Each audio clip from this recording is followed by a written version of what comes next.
आपला चॅप्टर जो चालू होता थर्मोडायनॅमिक, त्याच्यातलं आपल्याला पुढचं जे आर्टिकल आज डिस्कस करायचं आहे, चॅप्टर आपला जो चालू होता तो थर्मोडायनॅमिक्स, आणि त्यातलं नेक्स्ट आर्टिकल आपल्याला डिस्कस करायचं आहे.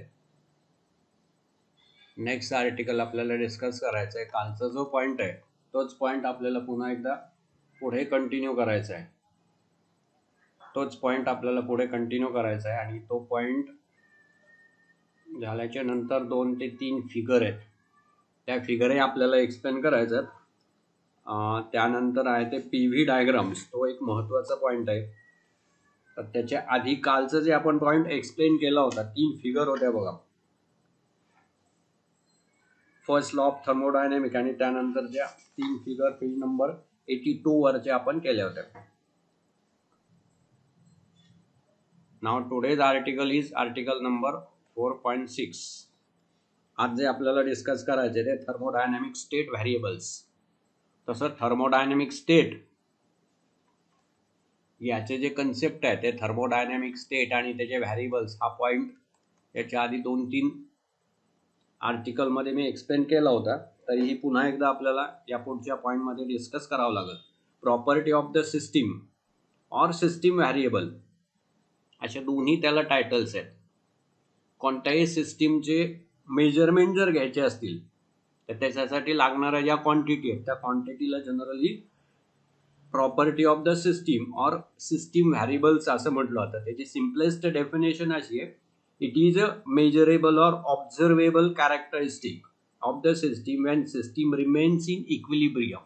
It is called as the systems of the variable किंवा प्रॉपर्टीज ऑफ द सिस्टीम. कारण टायटल्स देताना हे दोन्ही टायटल्स आहेत, पण जनरली मॅक्झिमम वेळेला आपण व्हेरिएबल किंवा सिस्टीम व्हेरिएबल असेही शब्द वापरतो. प्रॉपर्टीज ऑफ द सिस्टीम किंवा त्याला दुसरं जे टायटल आहे ते सिस्टीम व्हेरिएबल्स.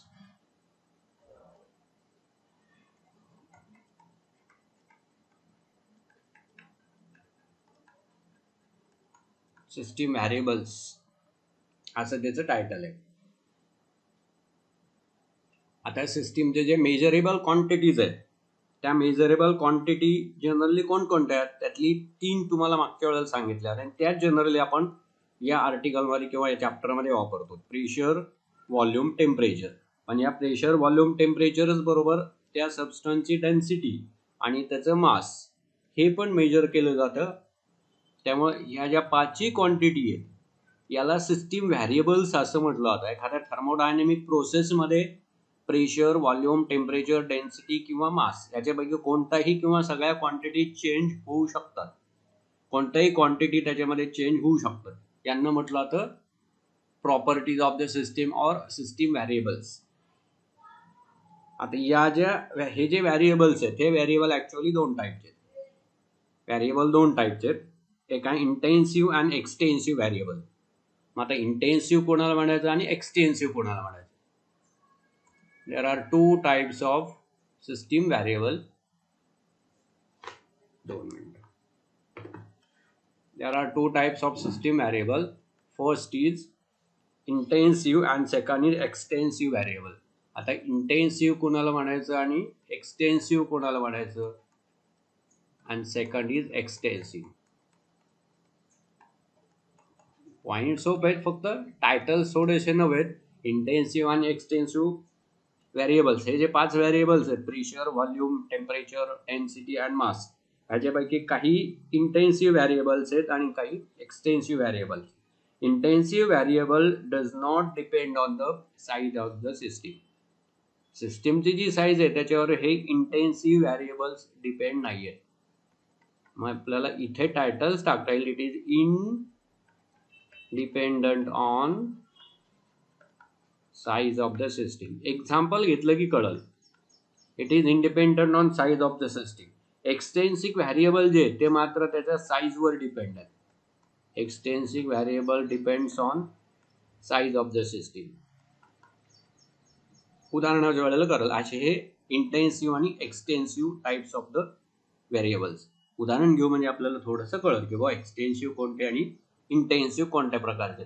जनरली हे जे पॅरामीटर्स आहेत प्रेशर, व्हॉल्यूम, टेम्परेचर, डेन्सिटी आणि मास, हे प्रत्येक वेळेला मी का नावं घेतोय कारण टोटल चॅप्टरमध्ये आपल्याला हेच व्हॅरिएबलवर सगळं अनालिसिस आहे. त्यातले त्यात मेजर मॅक्झिमम केसेसमध्ये प्रेशर, व्हॉल्यूम आणि टेम्परेचर हे तीनच आहे. डेन्सिटी आणि मासच्या केस फक्त आपल्याला इथं कन्सिडर करावं लागतं इंटेन्सिव्ह आणि एक्सटेन्सिव्ह मध्ये. एक सिम्पलेस्ट एक्झाम्पल कन्सिडर करू की अशी एक सिस्टीम घेऊ आपण की त्याच्यामध्ये गॅस भरलेला आहे. सिस्टीम कन्सिडर करू की त्याच्यामध्ये गॅस भरलेला आहे.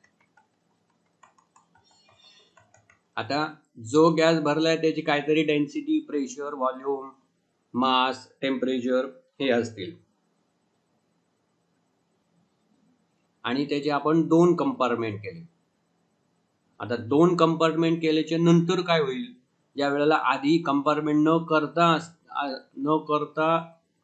जो गॅस आहे त्या गॅसचे व्हॅरिएबल पहिल्या केसमध्ये 2 कंपार्टमेंट न करता टोटल एक सिस्टीम कन्सिडर करी आणि त्या केसेस मधले प्रेशर, व्हॉल्यूम, टेम्परेचर, डेन्सिटी आणि मास हे व्हॅरिएबल आणि नंतर कंपार्टमेंट केल्याच्या नंतरचे व्हॅरिएबल.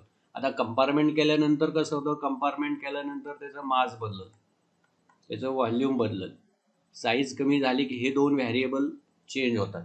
पण आता प्रेशर जो आहे हा प्रेशर तेवढाच राहील, डेन्सिटी तेवढीच राहते, टेम्परेचर तेवढाच राहतो.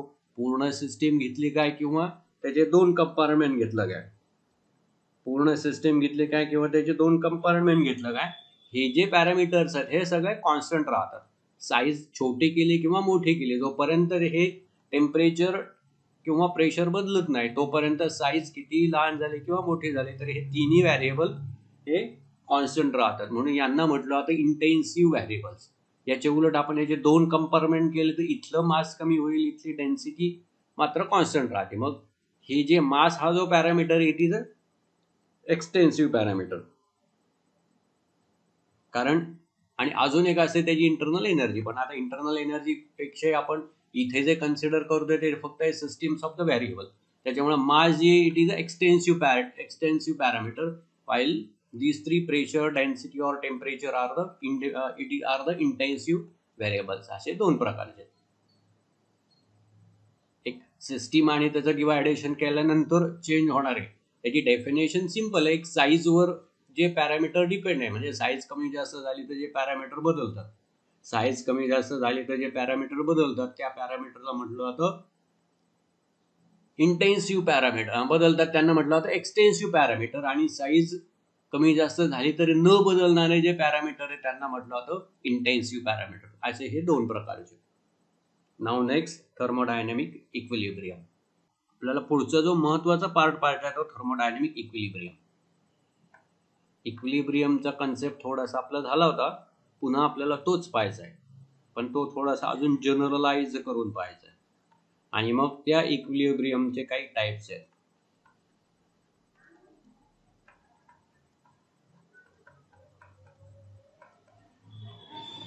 त्याचे 3 टाइप्स डिस्कस करायचे. First type, second type, third type. First type is the mechanical equilibrium. Detail मध्ये आपण पाहू, कळायला सोपं आहे. First type is mechanical equilibrium. Second is chemical equilibrium. कारण आपण याच्या आधी जो पाहिला होता तो आधी पाहिलेला आपण फक्त थर्मोडायनॅमिक किंवा थर्मल इक्विलिब्रियम पाहिला, जी या वेळेला आपण याची डेफिनेशन केली होती.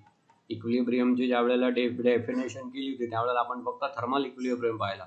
आता हे तिन्ही टाईपचे, एक मेकॅनिकल इक्विलिब्रियम, केमिकल इक्विलिब्रियम आणि तिसरा टाईप आहे तो थर्मल इक्विलिब्रियम. आता इथून पुढच्या चॅप्टरचा जो पार्ट आहे तो थोडासा एक्झामच्या दृष्टिकोनातून महत्वाचा आहे. या टाइप्स ऑफ द व्हॅरिएबल किंवा तिथून पुढचा जो पार्ट आहे त्याच्यावर बऱ्यापैकी क्वेश्चन विचारले जाऊ शकतात. एक्झाम कोणती जरी झाली, म्हणजे आपण एक्झाम्पल घेऊ, एक्झाम घेऊ किंवा मग बोर्डाची शेवटी झाली तरी त्या केसेसमध्ये प्रत्येक वेळेला इथून पुढचा जो पार्ट आहे इथून पुढच्या पार्टवर क्वेश्चन विचारले जाऊ शकतात. हे थोडंसं इथून पुढचा पार्ट थोडासा केअरफुली घ्या, इथून पुढचा पार्ट थोडासा केअरफुली घ्या. ठीक आहे. आपल्याला थर्मोडायनॅमिक इक्विलिब्रियम म्हणजे काय ते पाहायचंय. पॉईंट तसा आधी तुम्हाला क्लिअर केला होता. Thermal equilibrium is that equilibrium in which temperature of the system is always remains constant. यामध्ये एखाद्या सिस्टीमचं टेम्परेचर कॉन्स्टंट राहतं, त्या इक्विलिब्रियमला थर्मल इक्विलिब्रियम असं म्हटलं जातं. आता ते आपण जे पाहिलं होतं ते इक्विलिब्रियम. आता त्याची अजून ब्रॉडेस्ट डेफिनेशन करायची झाली तर generally thermodynamic equilibrium is that state in which there is no change in internal energy. त्या सिस्टीमची कोणतीही इंटरनल एनर्जी जर बदलली नाही, तिथं चेंज झाली नाही, तर त्याला आपण म्हणतो इक्विलिब्रियम. आता असे 3 टाईपचे, एक आहे mechanical equilibrium, chemical equilibrium and thermal equilibrium. त्याच्यातला फर्स्ट आहे ते mechanical equilibrium. when there are no unbalanced forces within a system and between the system and the surrounding, the system is said to be mechanical equilibrium. ज्यावेळेला system आणि surrounding यांच्यामध्ये कोणत्याही प्रकारचे unbalanced forces नसतात, म्हणजे सिस्टीमवर कुठला फोर्स लावला जात नाही किंवा सिस्टीमकडनं फोर्स सराउंडिंगकडनं लावला जात नाही. कारण आपल्याला थर्मोडायनॅमिकमध्ये हे दोन्ही पॅरलली कन्सिडर करावं लागतात. आपण जी एक स्टँडर्ड सिस्टीम कन्सिडर करतो, cylinder fitted with weightless and frictionless piston, आणि याच्या आतमध्ये गॅस घेतलेला आहे. मग आता ही जी सिस्टीम आहे, दिस गॅस इज अ सिस्टीम. मग आता या सिस्टीममध्ये external unbalanced force, external internal कोणतेही सिस्टीम आणि बाहेरचं सराउंडिंग यांच्यामध्ये जर कोणतेही अनबॅलन्स्ड फोर्सेस नसतील तर त्याला म्हटलं होतं मेकॅनिकल इक्विलिब्रियम. म्हणजे अगदी ही सिस्टीम जरी कन्सिडर केली, याच्यामध्ये जर आपण बाहेरनं कोणताही पिस्टनवर फोर्स लागत नसेल किंवा मग या सिस्टीमनी पिस्टनवर फोर्स लावला नाही किंवा सिलेंडरवर कोणत्याही प्रकारचा अनबॅलन्स्ड फोर्स लागत नसेल की जेणेकरून या सिस्टीमचं व्हॉल्यूम बदलल किंवा प्रेशर बदलल, टेम्परेचर बदलल, मासेस बदलतील किंवा व्हॉल्यूम चेंज झाला तर थोडी ते डेन्सिटी कमी जास्त होईल, असं कोणत्याही प्रकार झालं नाही तर त्याला म्हटलं होतं mechanical equilibrium. Mechanical equilibrium is that equilibrium in which there is no any unbalanced force acting between system and surrounding. System आणि सराउंडिंग मध्ये असा कोणताही जर अनबॅलन्स्ड फोर्स नसला तर त्याला म्हटलं जातं mechanical equilibrium. A system is also said to be in mechanical equilibrium when pressure throughout the system and between the system and surrounding is same. कारण ज्या वेळेला कोणताही बाहेरून फोर्स लागत नाही किंवा सिस्टीम फोर्स लावत नाही, त्यावेळेला सिस्टीम आणि सराउंडिंग यांचा प्रेशर सारखा राहतो. कारण प्रेशर अनबॅलन्स्ड झाला तर सिस्टीम, समजा आता बाहेरचं प्रेशर जास्त आहे आणि आतला प्रेशर कमी आहे, तर त्या केसेसचा पिस्टन आतल्या बाजूला ढकललं जाईल किंवा आतला प्रेशर वाढला तर प्रेशर सिस्टीम बाहेरच्या बाजूला ढकललं जातं. त्यामुळे मेकॅनिकल इक्विलिब्रियम मध्ये हा प्रेशरचा पॉईंटही लक्षात घेतला जातो की सिस्टीमचा कोणताही पार्ट मधलं प्रेशर किंवा सिस्टीम आणि सराउंडिंग यांच्यामधला प्रेशर डिफरन्स हा 0 राहतो. तिथं कोणताही प्रेशर डिफरन्स नसतो. Pressure through out the system and between a system and its surrounding is same. This is called as the mechanical equilibrium. समजा एखादा अनबॅलन्स्ड फोर्स याच्यावर काम करायला लागला, सिस्टीम मेकॅनिकल इक्विलिब्रियम मध्ये आहे आणि याच्यावर अनबॅलन्स्ड फोर्स काम करायला लागला तर काय होतं, मग अशा वेळेला सिस्टीमची टेंडन्सी असते मेकॅनिकल इक्विलिब्रियम पुन्हा मिळवायची. मेकॅनिकल इक्विलिब्रियम पुन्हा मिळवायची त्याची टेंडन्सी असते. whenever some unbalanced force exists between system, they will get neutralized with the time and attain the condition of the equilibrium. समजा सिस्टीम मध्ये असा एखादा अनबॅलन्स्ड फोर्स क्रिएट झाला तर तो सिस्टीम मध्येच तो मॅनेज केला जातो आणि सिस्टीम ही मेकॅनिकल इक्विलिब्रियमला स्टेबल होते. This is all about mechanical equilibrium. Now next, second type is chemical equilibrium and last is the thermal equilibrium. इक्विलिब्रियमचा अर्थ जर कळाला तर पुढचं केमिकल इक्विलिब्रियम कळायला त्या मानाने खूप सोपा आहे. Second type is chemical equilibrium. Chemical equilibrium is that equilibrium in which there is no chemical reaction between the system or system and surrounding. System मध्ये कोणत्याही प्रकारची जर केमिकल रिॲक्शन झाली नाही, नावावरनं बरोबर लक्षात येतं chemical equilibrium means there is equilibrium chemically. There is no any chemical reaction between the system or between system and surrounding. System मध्ये जे काय कंटेंट आहे, आता आपण इथं समजा याच वरची जी सिस्टीम आपण सिलेंडर मध्ये आणि की ज्याला पिस्टन फिट केलेलं आहे, सिलेंडर आणि पिस्टन जिथं फिट केलेलं आहे ह्याच्यामध्ये जे गॅस घेतलाय, आता एक युनिफॉर्म गॅस घेतला तर त्याच्यामध्ये कोणतेही रिॲक्शन होणार नाही. आता सिस्टीम म्हणजे काय गॅसच घ्यायला पाहिजे असंही काही नाही. आपण लिक्विडही घेऊ शकतो, आतमध्ये सॉलिड पण असू शकतं, what ever it may be the system. आपण जनरली गॅसेस कन्सिडर करतो. याच्यामध्ये जर एक सिंगल टाईपचा गॅस घेतला, फक्त ऑक्सिजन घेतला, फक्त हायड्रोजन घेतला, फक्त क्लोरीन घेतला, तर मग त्यांच्यामध्ये कोणत्याही प्रकारची केमिकल रिॲक्शन होणार नाही. किंवा मग याच्यामध्ये गॅसचं मिक्सर घेतलं की ऑक्सिजन आहे, हायड्रोजन आहे, क्लोरीन आहे, या सगळ्यांचं मिक्सर घेतलं आणि यांच्यामध्ये कोणत्याही प्रकारची केमिकल रिॲक्शन झाली नाही, तर त्याला म्हटलं जातं system is said to be in chemical equilibrium. Definition simple आहे. A system is said to be in chemical equilibrium when there is no chemical reaction going within a system or there is no transfer of matter from one part of system to the other part due to the diffusion. Diffusion मुळे सुद्धा एका सिस्टीमच्या एका part मधला काही matter दुसरीकडे transfer होत नसेल किंवा कुठलेही केमिकल रिॲक्शन होत नसेल, तर अशा वेळेला आपल्याला ती सिस्टीम ही केमिकल इक्विलिब्रियम मध्ये आहे असं म्हणता येईल. एक दुसरं एक्झाम्पल आपण कन्सिडर करू की बीकर मध्ये आपण HCl लिक्विड आहे, म्हणजे मग केमिकल इक्विलिब्रियम म्हणजे काय ते कळलं. इथं आपण HCl किंवा H2SO4 कोणतंही एखादं ऍसिड घेतलंय आणि या ऍसिड मध्ये आपण आयर्न बॉल टाकला, फेरस आहे, आणि मग आता या सिस्टीम मध्ये काय चेंज होतो ते आपल्याला पाहायचंय. आता फेरस बॉल किंवा कोणतंही आयर्न मटेरियल जर टाकलं तर या दोघांमध्ये केमिकल रिॲक्शन होणार. ह्याच्यातलं काही मटेरियल इथं डिफ्यूज होणार, ह्याची बरोबर रिॲक्शन होणार, फेरस सल्फेट तयार होईल, what ever it may be, पण ह्यांच्यामध्ये काहीतरी रिॲक्शन होणार. अशा वेळेला ही सिस्टीम केमिकल इक्विलिब्रियम मध्ये नाही असं म्हणता येईल. It is not in chemical equilibrium because there is a chemical reaction between the सिस्टीमच्या आतमध्येच काहीतरी केमिकल रिॲक्शन झालेली आहे. आतमध्ये केमिकल रिॲक्शन झाल्यामुळे मग आपल्याला कोणत्याही प्रकारची केमिकल स्टॅबिलिटी तिथं मिळत नाही. जे सबस्टन्स आहे ते पूर्ण प्रोसेस थर्मोडायनामिक प्रोसेस होस तर सबस्टन्स जर तेच राहिले, कोणते रिॲक्शन झाली नाही, तर केमिकल इक्विलिब्रियम अटेंड होतो. Otherwise there is no any chemical equilibrium within a system. असा हा सेकंड टाईप आहे. आणि third type of the equilibrium is the thermal equilibrium. आता थर्मल इक्विलिब्रियम वेगळं शिकवायची गरज नाहीये. when there is no change in temperature of the system, we can say that when there is no change in the system temperature of the system, we can say that there is a system is in the thermal equilibrium. सिस्टीमची कोणतंही temperature जर बदललं नाही, when the temperature of system is uniform throughout and does not change with the time, वेळेबरोबर जर temperature बदललं नाही किंवा system मध्ये टेम्परेचर डिफरन्स क्रिएट झाला नाही, तर त्याला म्हटलं होतं थर्मल इक्विलिब्रियम. आता हीच सिस्टीम आहे आणि समजा ही जी आपण वरच्या बाजूला इथं कन्सिडर केलेली आहे, वरच्या बाजूला इथं कन्सिडर केली, आणि मग या केसेसमध्ये आपण इथे हा जो गॅस घेतलेला आहे या गॅसला आपण खालून जर हीट दिली तर काय होईल. आता हीट दिल्याच्या नंतर ही सिस्टीम जी थ्रू आउट युनिफॉर्म सिस्टीम आहे, ही जी थ्रू आउट युनिफॉर्म सिस्टीम आहे, या थ्रू आउट युनिफॉर्म सिस्टीमच्या खालच्या पार्टवरचं टेम्परेचर वाढायला लागेल, त्याच्या कम्पॅरेटिव्हली वरच्या पार्टचं टेम्परेचर कमी होईल.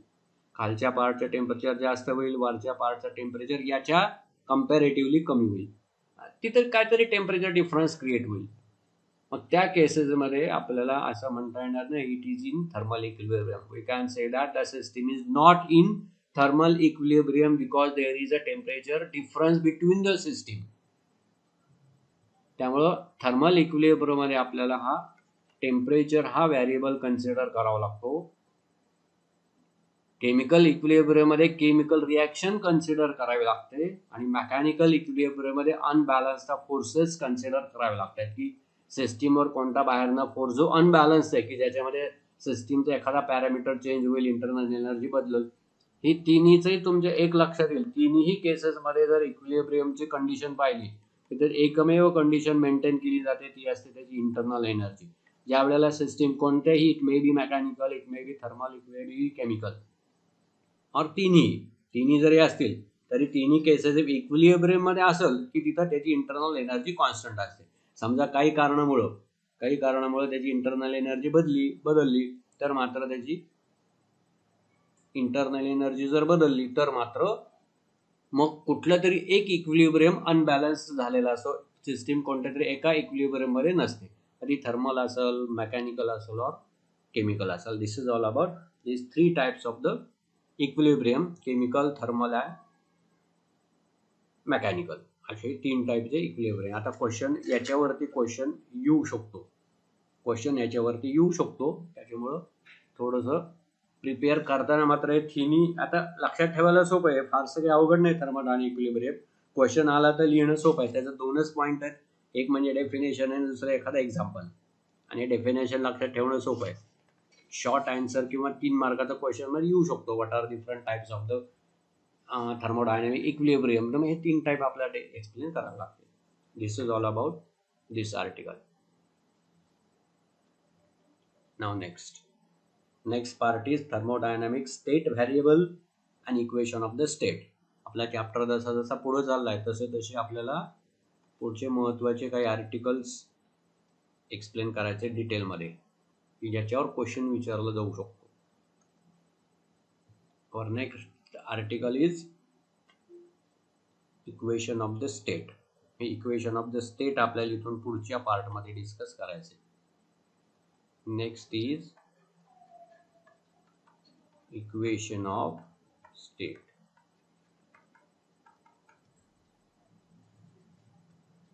मी एक इक्वेशन केमिस्ट्रीमध्ये स्टडी केलं असेल, PV = nRT. Boyle's law, Charles law, Gay-Lussac's law याच्यावरनं आणि आयडियल गॅस इक्वेशन, यालाच आपण आयडियल गॅस इक्वेशन असंही म्हणतो. PV = nRT. This is called as a equation of state. पण आता हे झालं एक्झाम्पल. आपल्याला ॲक्च्युअल कन्सेप्ट पाहायचं, what is mean by equation of the state. एखाद्या सिस्टीमची जी स्टेट आहे त्या स्टेटचं इक्वेशन त्याला म्हटलं आता इक्वेशन ऑफ द स्टेट. अर्थात ही झाली सिम्पलेस्ट. आपल्याला अजूनही डिटेल पाहिजे, what is mean by equation of the state. त्याच्या आधी पुन्हा एकदा इक्विलिब्रियम स्टेट आपल्याला कन्सिडर करायला लागेल. Every equilibrium state of the thermodynamic system is completely described by specific values of some mechanical variables. त्यालाच आपण स्टेट व्हेरिएबल असं म्हणतो. हे व्हेरिएबल कोणकोणते आहेत? मग आता इक्विलिब्रियम सिस्टीम जर इक्विलिब्रियम मध्ये असेल तर त्याचे व्हेरिएबल हे कॉन्स्टंट राहतात. जनरली प्रेशर, व्हॉल्यूम, टेम्परेचर, मास आणि डेन्सिटी. आणि त्याच्यातले आपण जे कन्सिडर नेहमी करतो ते हे तीन कारण थर्मोडायनामिक प्रोसेसमध्ये शक्यतो हे 2 बदलत नाही. चेंज होतात ते प्रेशर, व्हॉल्यूम आणि टेम्परेचर. त्यामुळे हे जे व्हेरिएबल्स आहेत, हे व्हेरिएबल जोपर्यंत कॉन्स्टंट आहेत तोपर्यंत सिस्टीम ही इक्विलिब्रियम मध्ये असते. एखादा बदलला की त्याची स्टेट बदलते. जोपर्यंत सिस्टीम ही इक्विलिब्रियम मध्ये आहे तोपर्यंत त्याचे जे हे स्टेट ऑफ द व्हेरिएबल्स आहेत त्या स्टेट ऑफ द व्हेरिएबल मधलं रिलेशन त्याला म्हटलं होतं इक्वेशन ऑफ द स्टेट.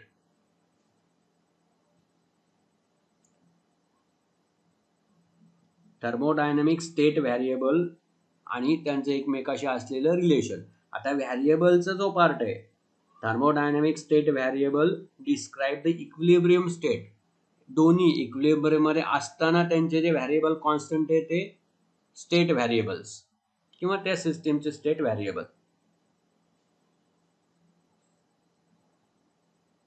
आता समजा यातलं एखादं व्हेरिएबल चेंज झालं तर आपल्याला त्याची इक्विलिब्रियम स्टेट डिस्क्राइब करता येत नाही. एखादा व्हेरिएबल बदलला, प्रेशर बदलला, व्हॉल्यूम बदललं किंवा टेम्परेचर बदललं तर त्याची इक्विलिब्रियम स्टेट आपल्याला डिफाईन करता येणार नाही. एखादी सिस्टीम इक्विलिब्रियम मध्ये असताना त्याचे या ज्या काही 3 व्हेरिएबल्स आहेत त्याचं एकमेकाशी असलेलं रिलेशन त्याला म्हटलं जातं equation of the state. It is called as the equation of the state. अशी त्याची साधी सोपी डेफिनेशन आहे. आणि आपण जे कन्सिडर करतो ते हे 3 व्हेरिएबल त्याचं एकमेकाशी रिलेशन. डेफिनेशन सिंपल आहे. A mathematical relation between state variable is called as equation of the state. Mathematical relation between state variable is called as the equation of the state, and general equation of the state is nothing but PV equal to NR into T. आता हे कसं आलं होतं, या 3 law वरनं actually आलं होतं. PV is directly proportional to T, आणि इथं आपण कॉन्स्टंट घेतला होता PV equal to NR into T. Here N is a number of the mole. Here is N is number of mole.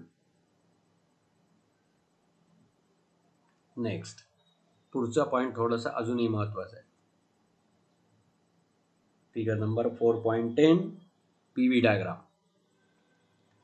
Thermodynamic process explain करण्यासाठी या PV डायग्रामचा उपयोग केला जातो, आणि हा पीव्ही डायग्राम आपल्याला इथून पुढे कन्सिडर करायचा आहे.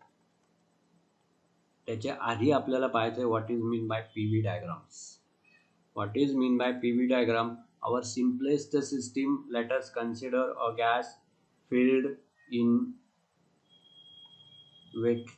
a cylinder containing weightless and frictionless piston. This is the gas. म्हणजे गॅस जोपर्यंत पिस्टन मध्ये मुवमेंट होत नाही, त्याला बाहेरून कुठून हीट मिळत नाही. समजा या सिस्टीमचं जे इनिशियल प्रेशर आहे ते प्रेशर आहे P1, व्हॉल्यूम आहे V1, करस्पॉन्डिंग टेम्परेचर आहे T1. आता काय करायचं आहे, याची थर्मोडायनॅमिक प्रोसेस होतं ना, थर्मोडायनॅमिक प्रोसेस होते म्हणजे काय होतं, त्याची स्टेट बदलते. स्टेट बदलते म्हणजे काय होतं, प्रेशर, व्हॉल्यूम, टेम्परेचर पैकी काही पॅरामीटर बदलतात, काही कॉन्स्टंट राहतात. आता हे चेंज होताना प्रेशर आणि व्हॉल्यूम कशा पद्धतीनं बदलतं, त्याचं एकमेकाशी असलेलं रिलेशन, आणि त्याचा जो ग्राफ आहे त्या ग्राफला म्हटलं जातं pressure volume, that is PV diagram. Generally PV diagram मध्ये प्रेशर वाय ऍक्सिस वर आणि व्हॉल्यूम एक्स ऍक्सिस वर घेतलं जातं. पण असं गृहीत धरू की सुरुवातीचे टेम्परेचर कॉन्स्टंट आहे, असं गृहीत धरू आपण की पहिल्या जस्ट आपल्याला पीव्ही डायग्राम एक्सप्लेन करायचे आधी, आणि मग त्याचे 3 टाईप आहेत. पीव्ही डायग्रामच्या साहाय्याने आपल्याला 3 टाईप डिस्कस करायचे. मग त्याच्यामध्ये पॉझिटिव्ह वर्कची केस कशी होती, त्यानंतर निगेटिव्ह वर्कची केस कशी होती, आणि झिरो वर्कची केस कशी होती. पॉझिटिव्ह वर्क, निगेटिव्ह वर्क, आणि जे आता हे आपण याच्या आधी पण पाहिलेले, पण आता पीव्ही डायग्राम वापरून एक्सप्लेन करायचे. एक लक्षात ठेवा, पेपरमध्ये क्वेश्चन जर आला, क्वेश्चन कशा पद्धतीने, त्याच्यानुसार तुम्हाला आन्सर द्यावा लागेल. जर पीव्ही डायग्राम वापरून एक्सप्लेन करा म्हटलं तर या 3 एक्सप्लेनेशन आहे, 3 फिगरचं एक्सप्लेनेशन आहे. आणि जनरल क्वेश्चन आला त्याच्या आधी आपण जे पाहिलं एनर्जीशी रिलेटेड, की एनर्जी समजा बाहेर पडली तर पॉझिटिव्ह वर्क कसं होतं, आतमध्ये ऍब्सॉर्ब झाली किंवा सिस्टीमने ॲक्वायर केली तर वर्क कसं होतं त्या पद्धतीनं. तर आता आपल्याला पाहायचं त्या पीव्ही डायग्राम. आपण सुरुवातीला असं गृहीत धरू की प्रेशर P1 प्रेशर आहे समजा, आणि त्याचा करस्पॉन्डिंग व्हॉल्यूम आहे V1. म्हणजे हा पॉइंट आपला इथं येईल सुरुवातीला, इनिशियल स्टेट. समजा त्याची इनिशियल स्टेट आहे A, corresponding pressure is P1, corresponding volume is V1. समजा आपण या पिस्टनवर एक्सटर्नल फोर्स लावला की याचं आतलं प्रेशर आणि व्हॉल्यूम बदल कमी होईल. आपण एक्सपान्शन कन्सिडर करू सुरुवातीला, म्हणजे मग ग्राफ आपल्याला एक्सपोनेन्शियल ग्राफ मिळेल की याचं एक्सपान्शन झालेलं आहे, आणि हे जे पिस्टन आहे हे पिस्टन वरच्या बाजूला ढकललं गेलं, म्हणजे गॅसनी वर्क केलं. थोडक्यात पिस्टन असं वरच्या बाजूला ढकललं गेलं. पिस्टन वरच्या बाजूला ढकललं गेलं की त्याचं व्हॉल्यूम वाढलं. सुरुवातीचं जे व्हॉल्यूम आहे ते V1 होतं, नंतरचं व्हॉल्यूम झालं V2. Change in volume it is equal to dV. अर्थात आता एक्सपान्शन झाल्यानंतर त्याचा प्रेशर कमी होणार आहे, अर्थात व्हॉल्यूम नंतर वाढल. समजा नंतरचं व्हॉल्यूम आपण V2 घेऊ आणि नंतरचा प्रेशर आपण P2 घेऊ. तर त्या केसेसमध्ये सेकंड पॉइंट B जो आहे तो this is the second state at which pressure is P2 and volume is V2. Pressure is P2 and volume is V2. In this case the graph is like this. समजा त्याचा graph या पद्धतीने आला. This is the PV diagram. याचा analysis आपल्याला करायचं आहे. म्हणजे सुरुवातीला त्याचं प्रेशर आणि करस्पॉन्डिंग व्हॉल्यूम हे होतं, नंतर त्याच्या प्रेशर आणि व्हॉल्यूम हे झालं. तर या ज्या काय व्हॅल्यू आहेत प्रेशर आणि व्हॉल्यूमच्या त्याच्यानुसार आलेला ग्राफ त्याला म्हटलं जातो पीव्ही डायग्राम. अशा 3 प्रकारचे पीव्ही डायग्राम आणि करस्पॉन्डिंग वर्क आपल्याला एक्सप्लेन करायचं आहे. आता इथं आपण काय केलेलं, इनिशियल टू फायनल एवढंच कन्सिडर केलं.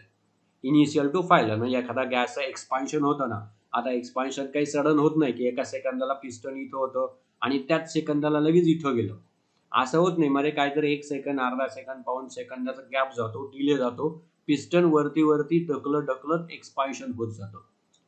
मग समजा त्यातली एखादी मेडियट स्टेट आपण असे घेतली की तिथं change in volume tends to 0 आहे, तर त्या केसेसमध्ये झालेलं जे वर्क डन आहे त्या केसमध्ये झालेलं वर्क डन आपण कन्सिडर करतो dw equal to p into dv. मेडिएट एखादा मधली एखादी स्टेट कन्सिडर केली तर आपण इथे जे कन्सिडर केलेली आहे initial state, this is the initial state and this is the final state A to B. पण आता आपण मधली एखादी स्टेट अशी कन्सिडर केली की त्यावेळेला चेंज इन व्हॉल्यूम आहे dv, तर corresponding work done equal to dw which is equal to pdv. मग आता टोटल वर्क डन काढायचं असलं तर काय करावं लागेल, याचं इंटिग्रेशन घ्यावं लागेल. टोटल वर्क डन आपल्याला काढायचा, total work done during the expansion. Total work done काढायचं असलं तर याच इक्वेशनचं आपल्याला फक्त इंटिग्रेशन घ्यावं लागेल. Integration of this dw which is equal to p into dv. This gives the total work done during the expansion from state A to B. Figure थोडीशी खाली गेली आहे, वरती गेली, मी खाली घेतो तिला. हे बघा, ए टू बी पर्यंत एक्सपान्शन झालं आणि त्या केसेसमध्ये जे वर्क झालेलं आहे त्या केसेसमध्ये जे वर्क झालं ते वर्क आपल्याला w which is equal to integration of dw which is equal to integration of p into dv. मग त्याचे आपल्याला initial state v1 to v2 घेता येईल, v1 टू v2 आपल्याला घेता येईल. This is all about the work done and PV diagram. आता हे वर्क डन पॉझिटिव्ह कधी होतं, निगेटिव्ह कधी होतं आणि 0 कधी असतं हे आपल्याला पाहायचं आहे. त्याच्या आधी एक थोडासा पॉइंट आपला एक राहिला होता, आयसोथर्म. हा जो पीव्ही डायग्राम आहे या पीव्ही डायग्रामला ही पीव्ही डायग्राम ही आयसोथर्म कधी असते. PV diagram is the isotherm when there is no change in temperature. जर त्याचं टेम्परेचर कॉन्स्टंट राहिलं, म्हणून आपण सुरुवातीला तुम्हाला सांगितलं हा टेम्परेचर आपण कॉन्स्टंट कन्सिडर केलाय. P1 टू P2 झाला, V1 टू V2 झाला, मात्र टेम्परेचर कॉन्स्टंट आहे. अशा केसेसमध्ये या कर्वला आयसोथर्म असं म्हटलं जातं. Isotherm is a PV curve in which temperature is constant. Pressure volume curve for the constant temperature is called as the isotherm. अशी त्याची साधी सोपी डेफिनेशन आहे. फारच वाटलं तुम्ही डेफिनेशन इथं पुन्हा स्टेट करतो म्हणजे लक्षात येईल. द प्रेशर व्हॉल्यूम कर्व, कारण एखाद्या वेळेला जर शॉर्ट आन्सर मध्ये हा क्वेश्चन आला तर थोडा लक्षात ठेवावं लागेल. आपण जी पीव्ही डायग्राम घेतली तेच त्याला म्हटलं होतं pressure volume curve. The pressure volume curve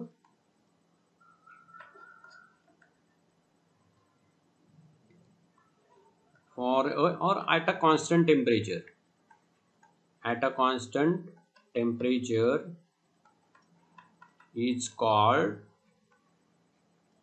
isotherm. आता लक्षात आलं तर त्याची पुन्हा प्रिपेअर करायची गरज पडत नाही. जर त्याच पॉइंटला लक्षात आलं की ज्या वेळेला शिकवलं त्याच पॉइंटला लक्षात आलं तर पुन्हा प्रिपेअर करायची गरज पडत नाही. Pressure volume curve for the constant temperature is called as the isotherm. आणि इथून पुढे आपण जे तिन्ही डायग्राम पाहणार आहेत त्याच्यामध्ये ह्या आयसोथर्मच कन्सिडर करायचे जिथं टेम्परेचर कॉन्स्टंट आहे, की ज्या केसेसमध्ये प्रेशर आणि व्हॉल्यूम हे दोनच व्हॅरिएबल बदलतात. म्हणजेच आयडियल गॅस इक्वेशननुसार आपण इक्वेशन जे कन्सिडर करतो PV इक्वल टू nRT, तर त्याच्यामध्ये प्रेशर आणि व्हॉल्यूम हे दोनच व्हॅरिएबल, हा पार्ट कॉन्स्टंट आहे. त्यामुळे मग एक फॅक्टर वाढला की दुसरा फॅक्टर कमी होतो.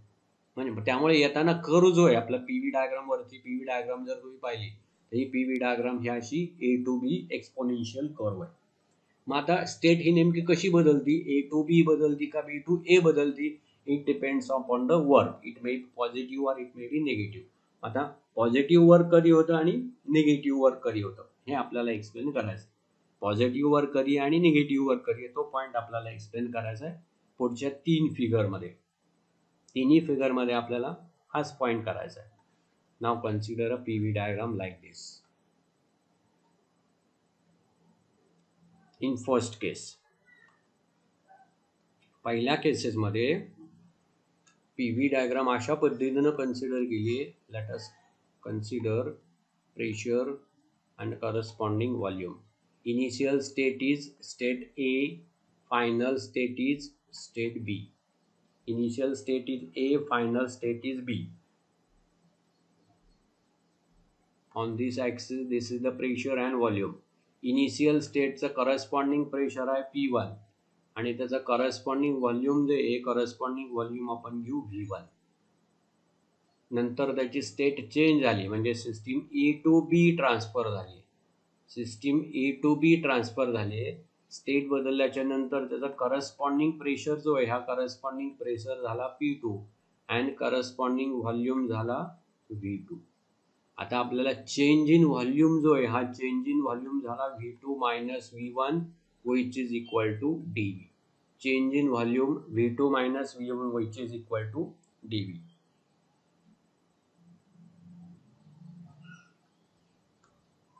आता हे एक्झाम्पल नेमकं कसं आहे, आपण जर एक आयडियल सिस्टीम जी नेहमी कन्सिडर करतो की एखाद्या सिलेंडरमध्ये